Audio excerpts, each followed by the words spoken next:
instituti tarmog'idagi Sharq Turkiston strategiya tadqiqot markazininki o'rnalashtirish bilan yana uzun zamondan beri, yani taqriban 1 yildan beri elib kelayotgan bu strategiya tadqiqot to'g'risida, shundaqla siyosat, dunyo vaziyati, Xitoy, Sharq Turkistonning vaziyatlari to'g'risida o'tkazayotgan yig'inimizni yana davomini bugun yana davom qilamiz.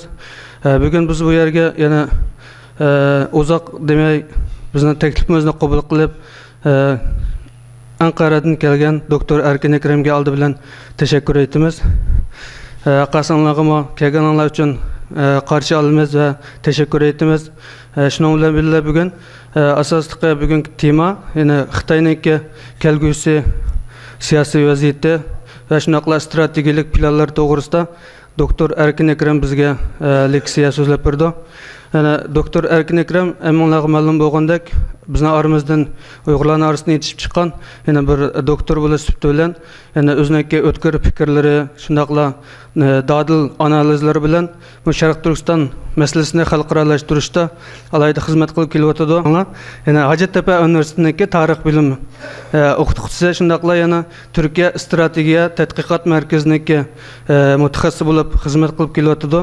Hemonlarga ma'lum yana uzun zamondan beri o'ziniki maqolalar yozgan ilmiy tadqiqotlar bilan yana bu Sharq Turkiston masalasiga alayda xizmat qo'shib kelayotgan shaxslarimizdan biri. Shuning uchun yana alayda tashakkur etamiz. Hemonlarga tashakkur etamiz. Bugun leksiyani boshlashdan burun Qur'on Karim bilan boshlaymiz. Buni Qur'on Karim tilovat qilish uchun Jurat qarindoshimizni sanaga taklif qilaman.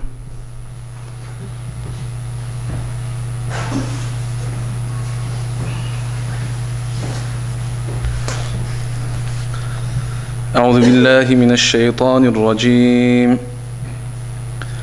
بسم الله الرحمن الرحيم. وبدا لهم سيئات ما عملوا وحاق بهم ما كانوا به يستهزئون. وقيل اليوم ننساكم كما نسيتم لقاء يومكم هذا ومأواكم النار وما لكم من ناصرين. ذلكم بأنكم اتخذتم آيات الله هزوا وغرتكم الحياة الدنيا فاليوم لا يخرجون منها ولا هم يستعتبون.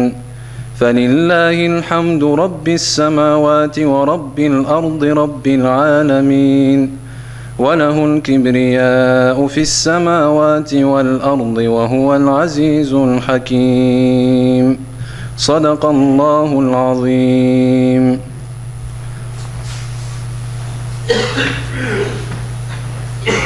Jurat qarindoshimizdan Allah razı olsun. Hazır leksiyamizni boshlaymiz. Doktor Erkin Ekrem efendini sanaga taklif qilaman.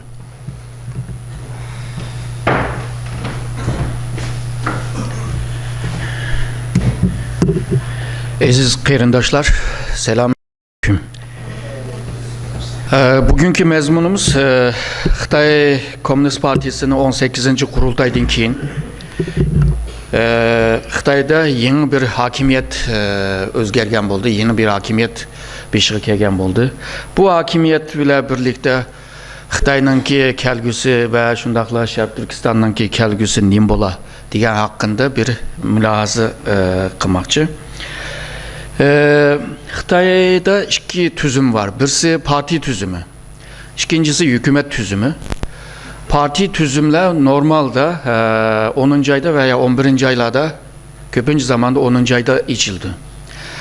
İçilgandan keyin partinin reisleri saylanıdı. Şundaqla Merkezi Komitesi saylanıdı. Şundaqla Politbüro degan, yani siyasi, merkezi siyasi yönetim başkuruş heyeti saylanıdı. Bununla birlikte partininki nizamı, disiplin bile münasebetlik bir komiteme saylanıdı. Şundaqla askeri komitesime muştaq vaqtida saylandı. Hükümet kaçan saylandı diyen vakti de 3. aylarda saylandı. O vakti de bir kurultay, halk kurultayı içildi. Halk kurultayı ile birlikte bir hükümet kuruldu. Halk kurultayı içilgen vakti de yeni bir komitenin yığını içildi. O bolsa siyasi istişare komitesi diyen bir komite yığını içildi. O yerde hem de Komünist Parti əzası bolmagan ve Xitayda hazırgıca tizimga ilingan 7 tane parti var. Bu partinin adamları ve Xitayda yani Komünist Parti əzası bolmagan, Xitayda nam va ismi va cismi va adamlar bu siyasi istişare yığınında özünün fikirlerini köstüp devletinin başkuruşuğa bir töpü koşuduğu deydi. Halbuki yalğızla bir partiyi başkuruvatkan bir devlette xilmi-xil köz qaraşlarını onunla bir cevap veriş için mışında bir siyasi istişare diyen bir tüzümünü oturup koygan gep. Aslında xilmi-xil fikirlerini, dertlerini veya isyanlarını yatıştırmak için bunda bir mekanizma kurup çıkanda. Bugün bizninki sözleydiğimiz esasen parti. Çünkü Xitayda parti hemden üstün. Bütün hem organlarını hem organını parti başkurdu. Misalga sendika neyimdeyimiz Uygurca? Ha, işçiler uyuşması misalga. O işçilerin işi şuna koy. Ama onun bir şey de çokum komparti buluş lazım. Bir üniversite, çokum bir parti sekreter buluş gerek. Meyli başlangıç mektep olsun, meyli üniversite olsun. Hatta misalga halk kurultayı Xitay'nınki en yukarı derecelik devletini başkurduğun erk gücü deydi. Yani en güçlü güç. Ama deydi. Komünist Parti'nin başkuruşunda deydi. Misalga ermi niminin emez, devletinin emez, hükümetinin emez. Ermi partinin, ben de öttüm. Parti reisler saylanğan vakti de ermiyle saylandı. Aslında ermi hükümetke bağlanmak lazım. Mutafiye ministerliğe bağlanmak lazım ama Xitayda parti en üstün asker, ermi partininki koldaki esvab. Devletinin emez. Şehir Türkistan'da bolsa 3 tüzüm var. Biri Komünist Parti tüzümü, birisi hükümet tüzümü, birisi Bingtuan'da, Xitayca degende ana bir tüzüm vardır. Yani Xitay'ınki tüzümünü düşenmek biraz oңай emas. Şunda olsa ben onu naydı sadeleştirip, addileştirip bir düşendireyim.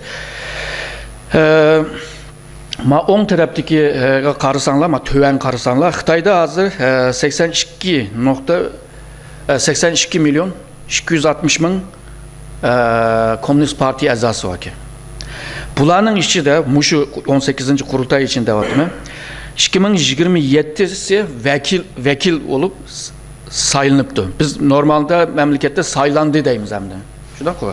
Ama halkarada saylandı degenge başka bir mana çıkıyordu. Çünkü halk saylaydı. O yerde hemisi halk sayılmaydı. 2027 vekilinin işçi de merkezi komitesini teşkil kılmak lazım. Aldığınki 17. kurultayda 204'te, bu da 205'ki çıkırıptı. Cemi 205 merkezi komite əzası var.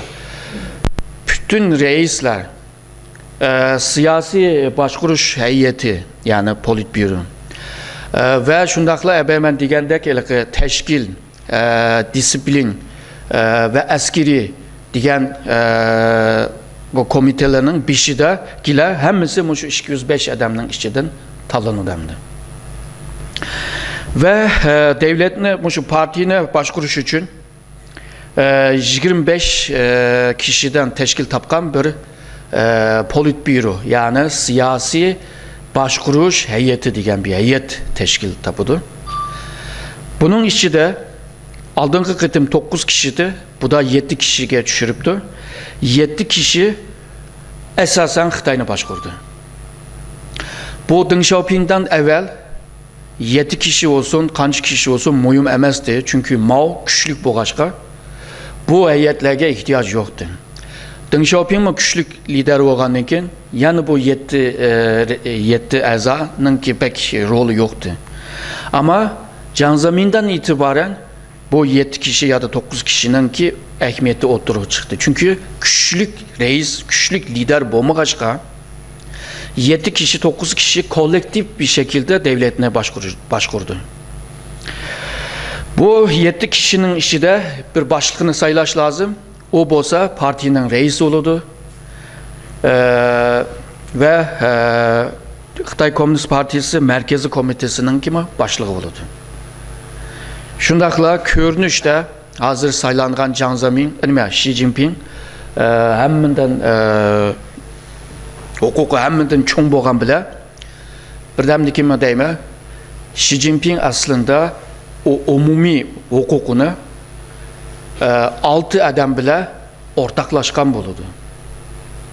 Ya çünkü bu 7 kişinin arasında bir meseleni müzakere kılınacakta hem adamın ki avaz biriş tan avaz biriş hakkı var ki. Yani birisinin ki yukarı birisinin töven bulmaydı ki. Bunda koğan vakti da başlıkның ki küçü ançımı emez digen gepemdi. Ebeki digen gepler meşede yazıqlıq emdi. Uzun yazdım ötep gitey. Hazır ben dep ötkendek Merkezi Komitede 205 adam saylandı. Onunla zapas ya da neymi? Kandidat değil. Onunla kandidat 171 adam var. Bu Xitayçının, Nurg'un Xitayçının tizbirişinin ki sebebi ma on tarafki karsanla ayada Nur Bekri var. 205 yani Merkezi Komitesi'nde birli Uygur var. O bolsa Nur Bekri. Nur Bekri 17. kurultayının ki merkezi başkuruş heyeti de mi bağlı? Sol tarafki karsak, sizlerinki sol mu? Benimki sol mu? Neyse. Bu zapas yok zapas doğru emez. Kandidatga qaraydigan bolsak, bu yerda Erkincan Turahun degan bir kişi var. Erkincan Turahun Erkincan Turahun yaş birisi. Bundanla yetişip kilvadı yani Xitay'nınki yönetim başkuruşunda. Türkiye'ye ma 2 veya 3 ketim kelgen bolsa gerek. En azından 2 ketim geldi. AK Parti'ye ile yakın münasebetleri var. Turahun, bu Erkin Turahun budakı Şarkı Türkistan'dan evetken heyetinin işçi de emez. Şundak turukluk Merkezi Komitenin kandidat əzasıға saylandı. Bir yerde bir mananı çıkarıp ağlı buldu. İhtimalle Nur Bekir'in yerine Erkin Turahun'u yetiştirip atkan boz gerek. Bu 25 kişiden teşkil tapkan Politbüro əzasının ki resimleri muş adamlardan teşkil tapudu. Yani bu 25 adam Xitay'na başkuruvadı. Ben digendek Başkan Xi Jinping'in ki hukukunu 6 adam ortaklaşkaşka Xi Jinping'in ki avaz birişi birli avaz birişi hakkı var. Kalan altının kimi okşaş var da. Bu 7 Politbüro əzasının ki, daimi əzasının ki, 7 kişiden teşkil tapkan daimi əzasının ki, əhvalı hazır. Şu ikinci kurgu qaraydıgan bolsanlar, bir yerde yaşını bədim. Xitayının ki, əməldarlarının pensiyaya çıkış yaşı 67-68. Yani 67'ye doğru kip kalsa, boptu, devam kıl. Ama 68'i kelsen çokum düşse diyen bir kaydı var. Bu yerde qaraydıgan bolsak, Xi Jinping ve Li Keqiang'dan başkaları yani bir kıtım sayılışı natayı. Yani 19. kurultayda 5 yıldan keyin en az da 5 adam kitidi. Yani ayrıldı degen gibi bir yerden. Reis Xi Jinping bile baş minister Li Keqiang bir yerde kalalaydı. Li Keqiang'ınki Xi Jinping'inkini vazifesini bilisizler zaten. Hemisi mavin, yani Hu Jintao'ya karganda mavin. Ama 18. kurultaydan keyin parti ve askeri komiteninki hukukunu özgü aldı. Ama devletinin başlığı buluş için, yani Cumhurbaşkanı buluş için 3. ayını kütmek lazım. 3. aydaki kurultaydan keyin, halk kurultaydan keyin, yani kiler yılının 3. ayındaki kurultaydan keyin saylandı. Hazırkı Li Keqiang mı baş minister olup 3. ayda oma kilidi. Ondan keyin bu Zhang Dejiang deganlarmi 3. ayda Xitoy Xalq Kongresininki reisi oldu. Qolganlarimi istişare komitenin reisi, pardon, ne?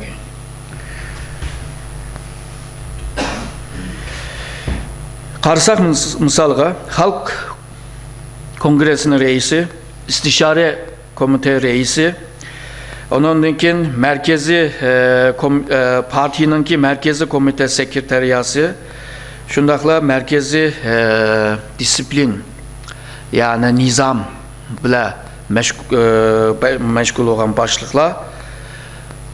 Bular hemmisi muşu kurultayda partinin kurultaydan sayılmadıdır. Yani şunu demekçi, hükümetinin bir şeyi kildiğen adamlarını partininki sayılımı bile bularını teyyar kılıvadıdır.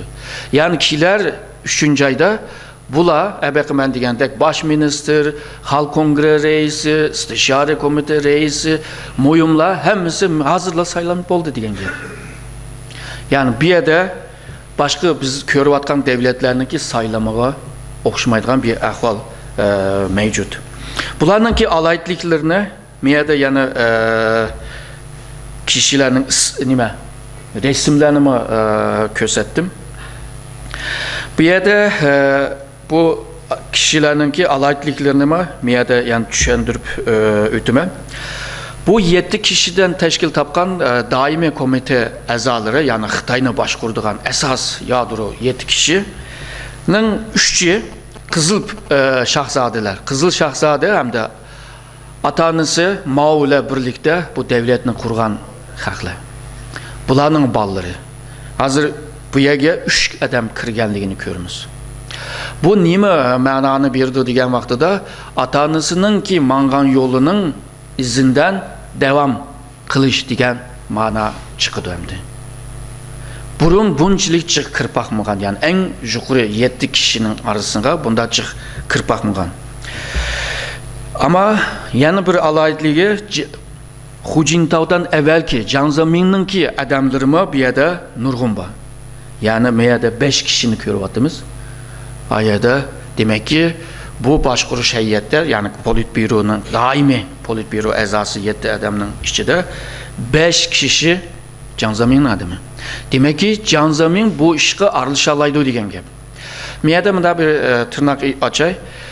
Xitayninki siyasi medeniyetinde tarihten beri birisi ayrılıştan evvel çokum şu özününki idaresi, başkuruvatkan idaresi özünün adamlarını yerleştirdi.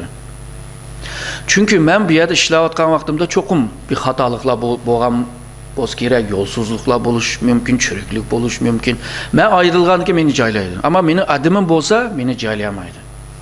İkincisi beni adımım bolsa beni maktaplı turdu. Ben tarihte yaxşı bir adam bulup yezilmen. Yani tarihte namlık adam bulup yezilmen. Şununla hazırgıca bu siyasi medeniyet boğaşka, siyasal kültür boğaşka, siyasi kültür boğaşka bunu devam kılıvadı. Şununla bu naytı muyum Xitay için, emeldarlar için naytı muyum. Şununla bizde mi bağ o? Qashqardan birisi reis olgan bolsa, hamma Qashqarlikni etrafiga jiqqandek ish hamda ashunga o'xshaydi. Endi Hu Jintao, yani Xi Jinping'dan evvelki reis Hu Jintao'ga bir adam qapti. O da baş minister. Yani mushu tamponlikqa qaraydigan bo'lsak, Jiang Zemin'ning bir yerda ig'ir bir roli bor, hamda bir yerda ta'sir yetkazadigan. Ama Jiang Zemin'ning yeshi cho'ng oldu. Yani qancha yil devam kılalaydı, yani 19. kurultaygacha o bağımı yok mu bilgili olmaydı. Şununla bu 5 kişi yani Jiang Zemin'nin gipiga kirib yani devam kılıdı degan ma'no kelmeydi deb tahmin qila olamiz. İkincisi zaten bu 5 adamның yeshimi cho'ng. Zaten bir 19. kurultaydan keyin ayrıldı bular. Yok. Şununla bu 5 kişi ihtimal, büyük ihtimal yani Xi Jinping ile hemkarlık kılış yolunu tallaydı. Yani bir yerde bir bozgunculuk, ittifaksızlık kılmaydı deb tahmin kılıvatım. Bir yerde yani tepsili bunu bir düşündürey. Bu daimi politbüroda yağan bu adamlar köpüncüsü hemisi parti ideolojisiga nayda sadık olan adamlar. Bu sebeple mevcut siyasetini qoğdaydıgan adamlar. Yani hazırki siyasi sistemini qoğdaydıgan adamlar. Şundaqla hazırki taşqı siyasetini mi, yani burunqi taşqı siyasetini devam kılıdı deb oylayman. Devam kılıdı degan siyaset Xitoyningki taraqqiyoti uchun, o'tganlarda darslarimi dedim, taraqqiyoti uchun memleketning ichi ve memleketning sırtı xalqarada tinchlik bir muhitni yaratish. Cho'ng ishlarga aralashmay, kichik ishlarni cho'ngaytmay, imkon bo'lsa muşda muhitni yaratib, ticaretini ve iqtisodini kuchlantirishga tirishish.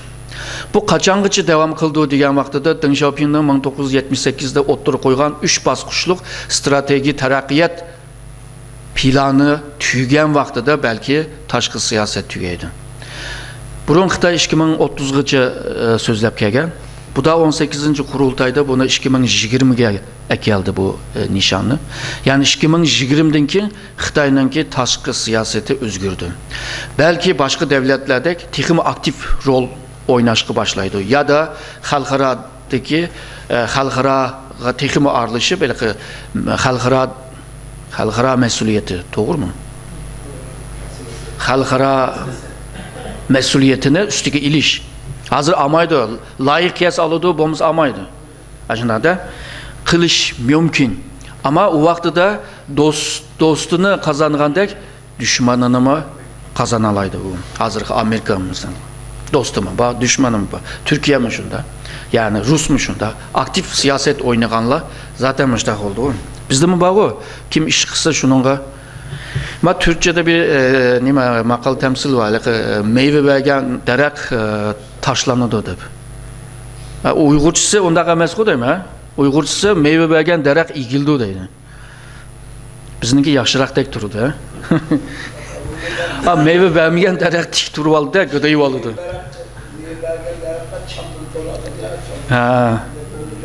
O mu ba? Ve muşu hazırkı saylanğan 7 kişiye qarğan çağda, yani Mao ve Deng Xiaoping'dek mında güçlük liderler. Yani karakteri bile güçlük, qılğan işi bile güçlük. Nemi deyse diyeleydigan liderler bolmagaçqa partininki bunda lider bolmagandan keyin 7 adamninki güçünü, 7 adamning aqlini, 7 adamninki ko'z qarashini birlikka ekilib bir güçlük lider qilishninki niyetini bir yerda ko'ra olayapmiz. Partinin, askerning, hatta devletning beshig'i kelgan bu Xi Jinping shunda, yani hammasining boshlig'ida bu.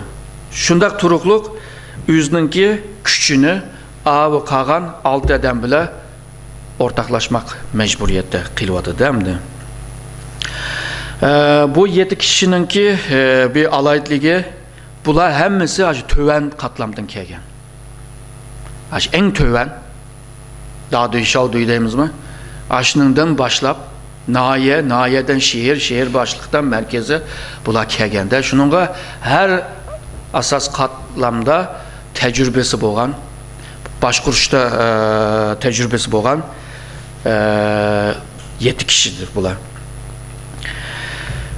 Bu 7 kişinin hemmisi hazırki Xitayda mevcut bolgan yolsuzluk, çiriklik, şundaqla yamanlıqlar, hukuksuz dememiz, kanunsuzlar hemsiga karşı keldilar. Şununla bu 7 kişi hem de bundan keyinki Xitayninki yolsuzluk, çiriklik, kanunsuzluk meselesiga karşı ortak fikirge keleleydi ekan. Ama bunun ters bolganlygına keyin dep birmen. Bir köp nimeler chet eldeki fakat bir yerde hakikaten Xitayda reformist yani reformu ıslahatçı bolgan o nam bilen tonulgan misalga Li Yuanchao, Wang Qishan ve Wang Yang degenler yok. Wang Qishan Kızıl Prens o saylandı 7 kişinin işçiге ama onu devletinin işçiге emas o nizami işlerge karaydıganга taşlap koydu. Şununla meyada bir mana çıkıdı. Bu hakimiyet, bu 7 kişiden teşkil tapan hakimiyet o ıslahatını G'arb devletlerinin ya da Xitayning bir kısım Xitaylarning kütüp turgan o ıslahatını kılamaydı. Misalga Wang Yang degeni hazırki Guangdong'ningki partikom reisi belki bilisizlar. Ürümçi vakasında hem reisler kopup şu Ürümçi vakasındaki Uygurların hemmisini tanqid kıldı, eyüpledi. Bular maşına terörist, bular aşında aylalan deb bizninki partininki siyasetimiz naydı, yaxşıdı. Muşu chet eldeki unsurlar işçidikiler bile birleşmişler cidel çıkardı. Dep hemisi muşu doğruda tanqid kıldı, eyüpledi. Wang Yang bizninki asanlık millet siyasetimizni tekrar közden bir ötküzmek lazım. Yani manası bizninki asanlık millet siyasetimiz de hatalık var degen gep emdi. Tabi bunda Xitay emeldarlarınki bu geplerge biz normalda hoş karayımız değil mi de? Bu yaxşı doğru gep koydu deb. Ama Wang Yang'ның maksatımı partinin teximi tesirlik, teximi güçlük, Şarkı Türkistan'da teximi tesirlik, güçlük bile başkuruşunun yolunu izleniyordu. Yani Şarkı Türkistan'a bir erkinlik ya da müstakillik degen narsani berishning koyda emas. Yalğızla hazırki siyasetimiz doğru emas, cidel çıkırış yani vaqa çıkırışga bir sebep buluyordu. Bunu azırak bir özgertip bir nima qilayli degan ma'noda. Eğer de Xitay emeldarlarının birisi kopup 1950'lerde, 52'lerde oturup koygan otonom rayon kanununu eğer de onu icraat kılaylı degen takdirde degen bolsa o Xitayga biraz köngül bölsek belki yaxşırak olurdu. Nima üçün 52 dedim? Nima üçün 84 demedim? Nima üçün 91 demedim? Nima üçün 2001 demedim? Çünkü hazır sanılan çislalar hemmisi özgertildi. Burunqi nima emas. Otonom rayondanki nimaları emas o. Şu 1952'ninkiga esil olish lazım hem de 1950'deki yok 49'daki bir Xitayninki asas kanununki lahiye bilen münasebetlik bir kanun var. Aşu nim kıldı. Çünkü üyede Uygurlarga cık haklarını tonugan. Evet. Devam kılayla. Ama G'arb devletler bunun dikin Xitayda bir ıslahat buludu. Çünkü G'arb devletler ıslahat degen vaqtida keyinki G'arb devletinin 500 yıllık tarihine esası ilip iktisadi terakkiyat, cemiyet terakkiyat, onunki nüfusununki medenileşme, şundakla hakimiyetke hukuk talep kılış, şundakla hakimiyet amal yok, demokrasi yoluna tallaş, degendek bir hukum var.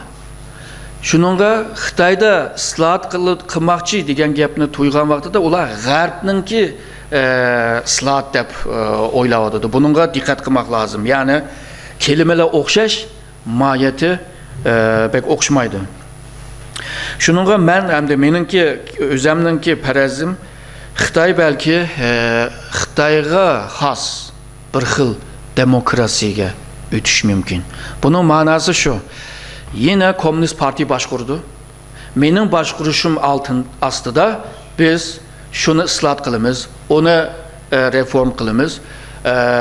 biraz nime matbuatla biraz erkinlik buludu. Ular neymiş kılalaydı? Elə ki çiriklikni, yolsuzlukni, o bunu tenkit kılalaydı. Hakimiyet emez. Misalga. Bizde mi erkinlik var mı medyada deydi. Onun için belki o töven katlamda saylamını başlatış mümkün. Çünkü nahiyenin reisini saylamak belki çok nimemez. Xitayga ziyan vermeydim. Çünkü o nahiyenin reisini nahiyelikle saylaydı. Bizde mi badaydı? Yani Xitayga has bir demokrasini tallaş mümkün. Bu muşu 10 yılın işi demez. 10 yıldan kinki ahvalına devam etmiyor. Bununki bu garplıklarınki bu kütüşü biraz natayım. Onundan ki ben de ötken nimeninki Deng Xiaoping'ninki 3 baskuş strateji terakkiyat planının 3. baskuşunu Xi Jinping'nin 10 yıllığında bunu devam kılalaydı dep oylayma ve ahırlaştıralaydıgan bunu ahırlaştıralaydı dep oylayma. Çünkü Xitay'ın 9'ı bölün parçalım gidiyordu, 3'ü parçalım gidiyordu, 6'ı parçalım gidiyordu hep xil nimeler var. Xitay'ın ki muşu yakınki 10 yılın içinde parçalım gidişi biraz terstek görünüyordu. Bu hem Xitay'ın ki içki ahvalı hem de halkara vaziyet. Hazır Amerika'nın ki hegemonya yani dünya cihangir gücü acizladı. Onun çizlemi Amerika'nın ki 15 akbarat teşkilatının umumi bir akbarat teşkilatı var. Bunlar hemsi birlikte bir doklat yazıptı. O doklatta Amerika hem de 2030'dan itibaren gücünü kaybettiydi. Yani cihangir gücünü. Ama bütün güçlerin arasında en nocu güç olup kalıdı deydi. Ama bunun için dünyanın soruyamaydı deydi. Hem de Garp devletler Xitay'daki bir bazarına yok düşünümü halamaydı. Çünkü bunlardan ki hemmisinin menfaati var. Dünyada en aldığı kelgen 500 tane şirket olsa bunun 270'i Xitay'da faaliyet kılıvatıdır. Şununla Türkiye'nin ki çoğu şirketler işçi de emezdir hazır ben sanırım 500'ün işçi de emez. Şundak turuqlu koçlar olsun, meyli kağanlar olsun hemisi Xitay'da faaliyet kılıvatkanını bilirsizler zaten üyede. Mesela Ürümçi vakası boğan vaxtıda koç şirketi deydi, benimki aşağıda 17 dükkanım var. Bulağıma ziyan kildi, şununla Xitay ile münasebetini derhal düzeltmek lazım devadıdı. Şununla bir devletin ki siyasetini iş adamları, iş dünyası buna tesir yetkizəliydi. Çünkü demokrasi biz tüzüm boğan ekin avaz ile iktidarı kegeşke o avazını biramaydigan veya onu tosaklı kılalaydigan iş dünyası mı badı? Siyasi cidden ama reform yapmak şart. Bunu Xitay mı davadıdı, biz mi davatımız, çetellikler mi davadıdı, bu şart. Siyasi cidden yolsuzluk, çiriklik, kanunsuzluk ahvalla bağan siri davadıdı. Xitay hakimiyetinin tarih boyunca 24-25 sülaleye qaraydigan bolsak, muşu yolsuzluk, çiriklik, kanunsuzluk pek edep ketkeşke halklarının ki isyanı bile yıkılgan. Yani ayaklama bile yıkılgan. Kuomintang hakimiyeti mi şundaktı? Hazır Kuomintang mı aç Kuomintang'ın ki aç öz vaktiga okşap kılıvatıdı hazır. Şununla bu ıslat kılmak bir şart olup kaldı. İktisat cette Xitay'ın ki hazırki mevcut iktisadi modeli konurap kaldı. Bu model kanda model degende çet meblağını üzgü tatış, şundakla çet meblağ bile işlep çıkarış, şununla işlep çıkargan malının ki köpüncüsünü %80'ini çet devletke sitiş. Muşu soğuk cenden kin ki dünya biraz tinişlikti. Yani bir kancı yani Afganistan'a ya da uya bir yana hesap kılmağınca umumi cette tinişlikti. Çünkü iktisadi biraz yakıştı. Xitay malını aldığan adamlar batı. Hazır 2008'de halkarada bir iktisadi kriz var. Avrupa'nın ki şu 5-10 yılın içinde özünü tüzülüş bek ters deydi.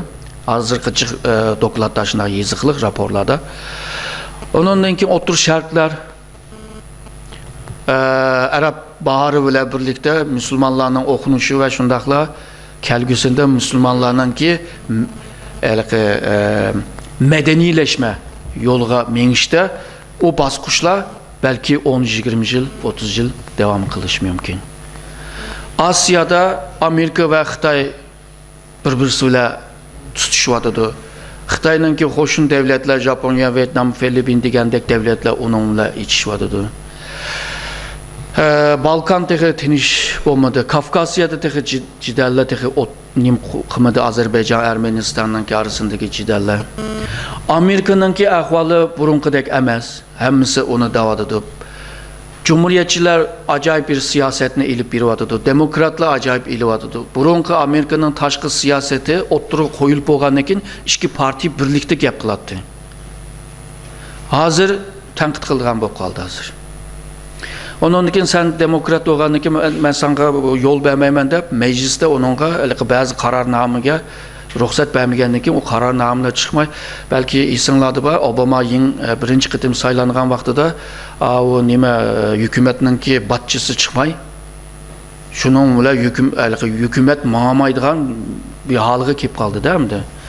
Aşında bir ahval Amerika'da. Yani burunkudek nimemiz. Ama Amerika'da dünyanın en nocu adamlar Amerika'da. Avrupa'daki devletlerde nocularını Amerika çok pul bile menfaat bile çakıralaydı. Türkiye'deki veya otur haldaki devletlerdeki alaydı adamlar Amerika'da ben üzemine değerlendireleme. Yani ben aşağıda işlerleme. Çünkü bir yerde asvap yok, muhit yok, şu yok, bu yok, uya giteydi. Uyan maaş mı yakşı? Xitay'daki komünist devletlerde zaten Amerika kaçamı hiç gitemem de aranı turduğunda adamlar.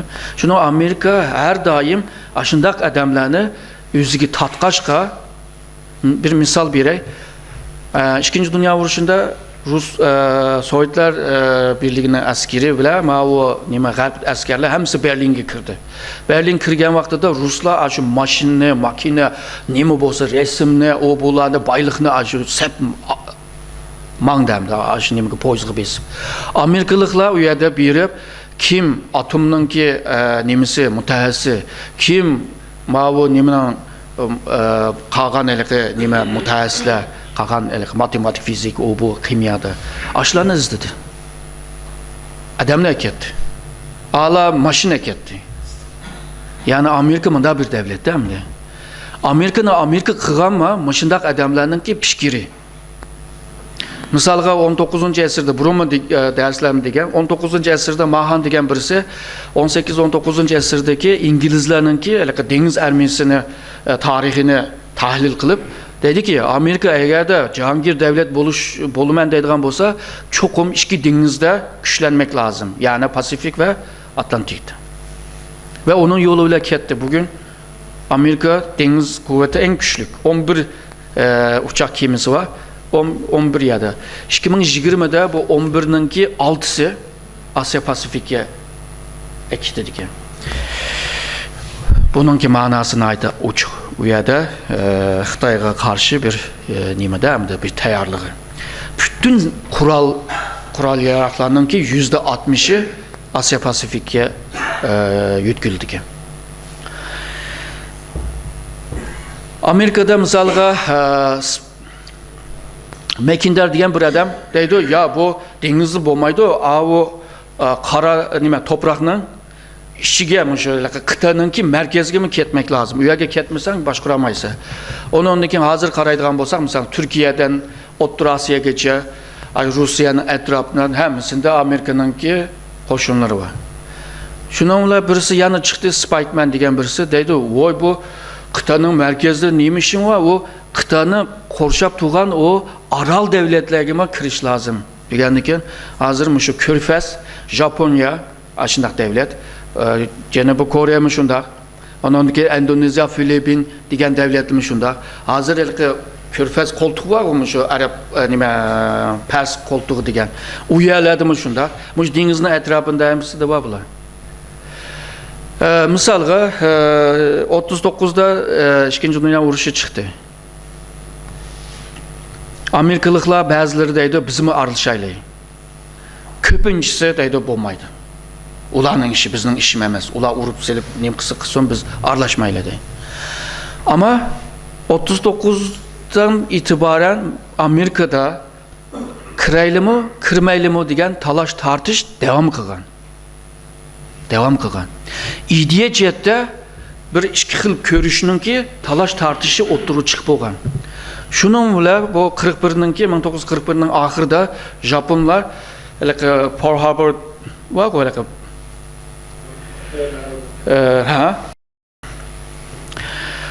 u yerga bosqin qilgandan keyin Amerika darhol onunğa javob beradi.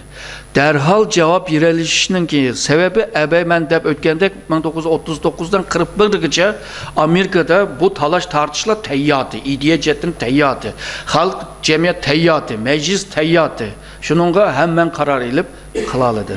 Ya'ni Amerika mana bir davlat. Amerika'nın hakimiyetine ta'sir yetkazgan Washingtonga borgan bolalar belki biladi. U yerda K deb bir ko'chi var. Washingtonning ko'chilari mandığıga A, B, C, D deb bunda yiziqliq, bunda ko'chilar. Bunda ko'chilarga 1, 2, 3, 4 deb nomer berdi. K1 degan vaqtida ma K ko'chidan kirib, ma 1 ko'chidan bunda mansang asharni topsamdi. Bütün K ko'chisi hammasi strategiya tadqiqot markazli. Amerika'nın 4. küçü deydi bu yani. Akıl fikir eşedin çıkıdı. Amerika kılıvatkan akıl ve fikir. Şununla uyanın mütehassislerinin bir gibi var. Dünyada kılamaydıgan iş yok. Yani kılalaydıgan iş, tek basanı kılalayız. Ama oylap yetemeygen iş var deydi. Sen oylayamagan diken, ben oylayalıgan diken sen kendi kalırsa diyen gepemdi. Eşenin ki, naiti atağlık sözde. Şununla Amerika 10 yıl, 20 yılın işidir, yokap gitmeydi. Şunu demekçi değil mi? Tırnakını yipte pek uzustu ettim yerde.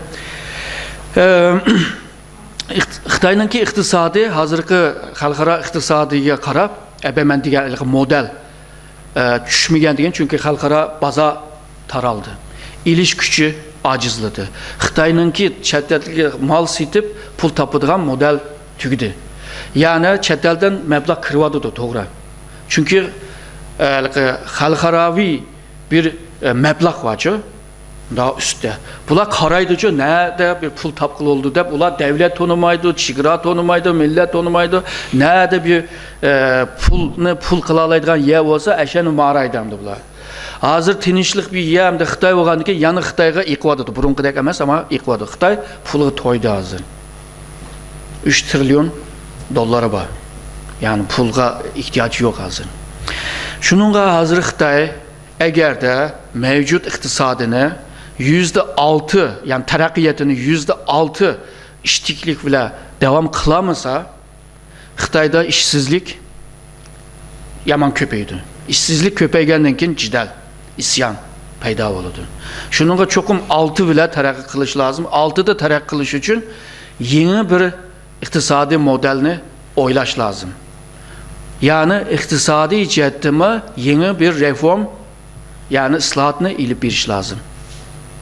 Bunu ilip biriş için bununla maskegen siyasi ıslahatını ilip biriş lazım. Bu ikisi maslaşmagan vaxtıda hazırki Xitayning beşiğe kelgan bu çiriklikler, yolsuzluklar, kanunsuzluklar muşu sebepten çıkmadı. Yani iktisadi terakki kılıp mangil vergen gap siyasi cihetde bunu kontrol kılamagan gap. Yani bir alaylığı hem de cemiyette, burunki Xitayda cemiyette cideller pek cik emasdi. Yılda belki bir kanç 100 veya 1000'di. Muşu kinki 5 yılın içinde her yıl 10 mingdan cik cidel var Xitayda. Çok küçük. Bu cidel bir adam da çıkıp çıkan cidel demeyi var demek. Kolektif cideller yani 3, 4, 5, 10, 20 adam. Bu cidelin sebepleri xil bozma, yani hakimiyetke, mevcudiyetke narazı boğanlığım malum. Olmasa nemi ki cidel çıkırız. 10 mingdan çıkmış da kolektif vakalarını hal kılış için Xitay bu halkınki avazıga kulak beriş mecburiyeti. Yani bu yerda bir ıslat kılışqa şart boladı da. Hem de Tibet ve Şərq Türkistan meselesi eğer de sen hal qılmaydigan bolsan, bu mesele xalqaravileşip teximi nima çoğayıp, teximi qattiqlashib, yumshoq bo'lsa izletidir o, teximi çin bulup, bunu hal qilish tez bir ahvolga kelib qilish mumkin. Shuningga Xitoy jihatdan degan vaqtida darhol bu fursatni chin tutib, bir yenilik akilish lozim. Akamasa manda deb biray. Mushu Xitoyninki Şərq Türkistandagi bisim siyosetdan tupayli Şərq Türkistanlıklarınki küçük bir nima misal beryapman da. Şərq Türkistanlıklarınki jutvazlığı azaldı. Chet eldagi Uyg'urlar texima uyalik deymiz ama texima ittifoq qila oladigan bo'ldi. Burun bir tashkilot qurish shunda tez. 3-4-5 adam aralığını nim qilib oxiri o'zi yo'q. Hozir ko'ngil bo'lganlar, qatnashganlar soni ko'paydi. Bular texima bir-birisi bilan burunga qargan chaqda deyaptimi? Bir ittifoqning ishchida. Bu biz normalda bir milletni milliylashtirish uchun bir davlat qurish lozim. Yani Atatürk bir devlet kurdu. Bu kalem xil milletlerini bir millet halığı ekiliş için tarihten, siyasetten, medeniyetten hemmisinden nim kıldı. Islahatlarını kılmandı. Bomsa özü bir asker. Ama Şərq Türkistan'ın ahvalı başka xil. Xitayning bisiminden tüpeyli o millet millileşivatıdı da. Millet hukum başka bir hukum. Yani hemmisinin okşaş kimlikni toşıganlar hemmisi bir millet deyimiz. Ama bular hemmisi okşaş işlerini kılış lazım. Okşaş düşüneliş lazım. Okşaşlık köpeymek lazım. Okşaşlık köpeygen seri millileşti deyimiz. Xitayning bisiminden töpeyli bu millileşivatıdı bu iş. Çünkü Xitaydan narazı tuyulganlar köpeyivatıdı. Olcu vakası vaxtıda namoyish qilganlar bunchalik Uyg'ur yo'qdi ama Ürümçi vakasından keyin Amerikadan, Avrupadan hiç bu nimalarga aralashmaydigan ballar, qizlar hammasi namoyishga chiqdi. Sizlar hammalar ko'rding. Yani bir narazılığını ko'ralaymiz da, sonning ko'payayotganligini va jam bo'layotganligini mi ko'ryapmiz. Shuningga Xitoy buningga darhol bir çare tepiş lazım. Bo'lmasa ertesi gün hal qılamaydigan halığı kelib qoladi. Çünkü Şərq Türkistan meselesi kelgüsünde yalğızla bir insan hakları meselesi, bir milletninki müstemlike aslında izligan meselesi emas. Belki siyasi, xavfsizlik, jeostrateji anda meselelerge aylanıp ketiş mümkün. O aylangan vaqtida Xitoyninki kuchi yetmez mümkün. Bunu 1944'teki Cumhuriyet kurulgan vaqtida Xitoyning qanday çaresiz qalganligini bilimiz. Xitoyninki bağan siri qo'shin devletler, yani yaxshi bir qo'shin devlet qolmadi bunun. Pakistan qo'shin devleti yaxshi qo'shin devletidir, o da o'zining derdi bilan. Afganistan 2014'ten keyin nim bo'ldi, uni hech kim onunla bir uçuq bilim diyemedi. Kazakistan ve Kırgızistan ve Tacikistanlar hazırki Putin'ninki Avrupa Birliği'ye degan narsaga kirman deyapti. Ondan keyin Ruslarninki tamoji birlikka kirman deyapti. Bular u yerga kirsa Shanxay hamkorlik tashkiloti ojizlaydi. Mo'g'uliston bu Amerika bilan texmi yaqin munosabatlarni qurib ketbardi. Xitoydan biraz ijroq turibdi. Yani Xitoyning etrafiga qarab baqsanglar Hindiston ve Japonya, Filipin başka devletler qolmadi, yani bunun dostu qolmadi. Birmaniya, Myanmar. Bu devlet mi Xitoyninki yaxshi devletidir. Xitoy dengiz yolida Amerika eğer Malaka boğazını to'sab qo'ysa, ben Malaka boğazga bormay turiblar, mushu Birmadan o'tiblar, yöndenge chiqiblar, yolumla elip mangıvermen. Ya da Pakistan'ın Gwadar nimada portun kırpla kitimendeydi. Ama Birma hazır demokrasi yolda kitbardı. Garip devletlerle yıkılışıyordu. Ötkende Xitoyning içivatkan bir kan vardı. Mis kanı bilisler. Vakanı bilisler belki. O yerde cidal çıktı. Xitoyni qo'g'laymiz deb. yerlik haqlaqlar. Xitayning etrafı tiniş emas. Burma yaxşı xoşun devleti qalmadı. O devletler özünün dərdini anlatsa, Xitay sen nima deysə, bu ya meninki nereden bilsə desə, tarixdə yazılıdır.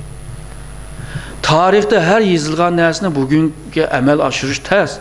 Bugün o Amerika'daki Indianalılar Amerika'nın qoğulab çıxış lazım. Yani bunun oxşaş çıx misallar var. Ama Xitay bu tarixə yaman əhmiyyət veriyordu. Amerika ilə boğan münasibətini hazırca da tüzəməmədidir. Nurgun Xitayın ətrafında boğan məsələlər var. Bunu həll qilish üçün Xitay çoxum islahat qılmaq bir məcburiyyətdir. Xitay nə aytdı? Bunu yaxşı bilir ki. Mən bir qancha misalını berey. 2012 3. ayının 27'sinde Xitayning baş ministri Wen Jiabao manda degan. Yolsuzluk ve çürüklükке karşı eğer de çözüm tapamısak, yani hal kılamısak takdirde Xitay hakimiyeti çöküdü dedi. Bir devletinin ki baş ministri bir devlet çöküdü degan derecede sözleyilgen bolsa, bu meselenin kancılık, yani çürüklüknin kancılık iğirliğini köstüdü bu. 2012 8. ayının 24'ü Xi Jinping Mavun devlet reisi, Mavun askeri komite reisi o vaxtda hemisi Mavun hem de çoğun başlık. Deydi yolsuzlukka karşı halkımız deydi naidin nefret halığa geldi deydi. Eğer de bunu tüzlemesek deydi parti yok buludu deydi. ÇKP yani Çin Komünist Partisi yok oludu deydi.